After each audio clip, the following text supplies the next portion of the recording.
In 1996, in a high-level security meeting discusses the security threats to the 1996 Cricket World Cup in India from Daya and his brother Yethi.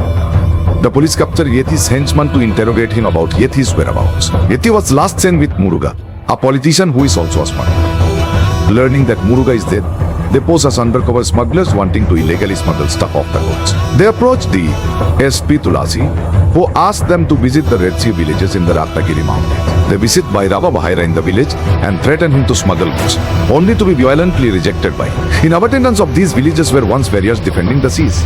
But after India got its independence, which gains its name from the blood of the enemies the warriors defended the land from. Devara is a chieftain of one of the villages and part of the group which smuggled for Muruga from the merchant ships along with Bhaira, who is the chief of another such village in the Ratnagiri mountains. They smuggle illegal arms which in turn were used in robberies.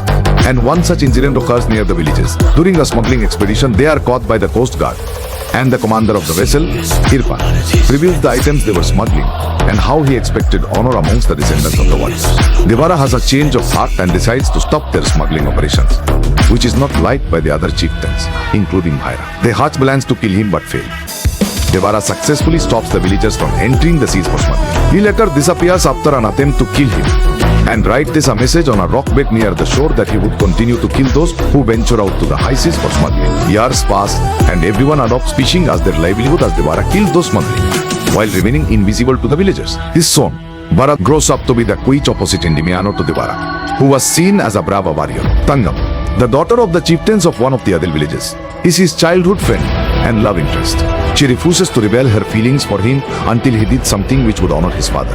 The timid Vara tries to make his family forget about his father, who according to him, abandoned him. On the other hand, Bhaira prepares a private army, including his prince Kanjura's son, to kill Devara. Yethi and Muruga again offer an opportunity to Bhaira to smuggle for them, with killing Devara, the biggest thorn for their operations. Bhaira's men starts flirting with Devara's daughter and wife to reveal his whereabouts at sea, as Bhaira keeps quiet and stayed away from violence. During their annual Ayudha Puja fight, Bhaira eventually beats Bhaira's men after witnessing his surprising valor and unknowingly killing one of his men after sexually harassing his sister. Bhaira makes a condition to Bhaira that if he did not join his army, he would kill everyone in his village, including his family. Bhaira joins them for a smuggling operation and to kill Devara. Singappa reveals to Devara's wife that Devara is long dead and it was Bhaira who kills the smugglers from the day of Devara's death. His acts of cowardice are just a facade so that the villagers would not suspect him. And he is the one that wrote the note on the rock bed on the shore, so that everyone could think that Devara was alive and give security to the Red Sea in disguise.